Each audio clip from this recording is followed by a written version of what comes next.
Hi, and I'm Dave Owens, your garden guy. Hey guys, we're starting to get those cool nights, nice warm days. It's a perfect time of year to be out here in the desert Southwest.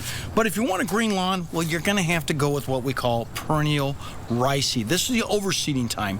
And what we're doing is we're overseeding our existing lawns. And what we're doing is we're overseeding those with a ryegrass blend.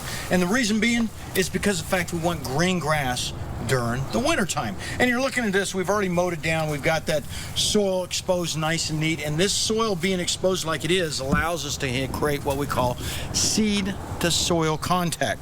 That seed has got to sit down on existing soil. To achieve this, well, you're going to have to start lowering that lawnmower blade, you got to cut back the water a little bit, and you've got to get all that thatch up off the soil itself and create that soil contact. Without it, you're not going to get that seed to soil contact, and your seed is not going to germinate real well.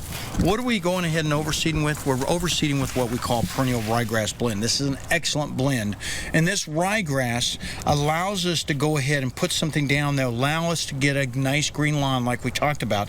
But also perennial ryegrass is easier to mow, takes less water, and it doesn't really cause that staining. So if you got a lot of kids out there and you're playing football or baseball or soccer or whatever, this is really the ryegrass you want to go with. We cut it about 2 inches high, but before we cut it, we got to get it to germinate. So what we got to do is we got to put it down about 1 to 2 pounds per 100 square feet. I'll either use a drop spreader, similar to what you're looking at here, a whirlybird spreader, or for that matter, well, I just put it down by hand like we just showed you. And then after that, well, you've got to make sure you're covered. And something like a good compost mix is a good way to go ahead and do it. About 1/4 to 1/2 inch will do this trick for you. 1/2 inch might be a little bit thick, but it's an excellent way to go. And so once you put it on top of the seed, it really protects it from any type of bird activity and also keeps it nice and moist. Now let's talk about that moistness. You got to water it at least every 3 to 5 hours if it's real hot. Once a day if it's starting to cool down at night. But if we get one of those hot days where it's staying in the 80s and 90s, you may have to water it to keep it moist, because without it being moist, well, a dry seed is a dead seed. It's going to come up, it's going to get to about 2 inches, you're going to mow it, and after that you're going to have to mow it about, once a week or so.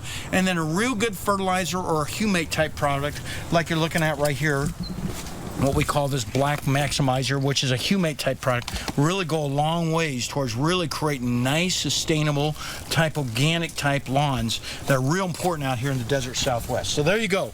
Remember, you got to go ahead and do it right now while we still got those warm temperatures during the day. 2, make sure you keep the moisture on it. And 3, go ahead and hit it with some real good fertilizer about once a month, and you'll be in real good shape for a great winter type lawn.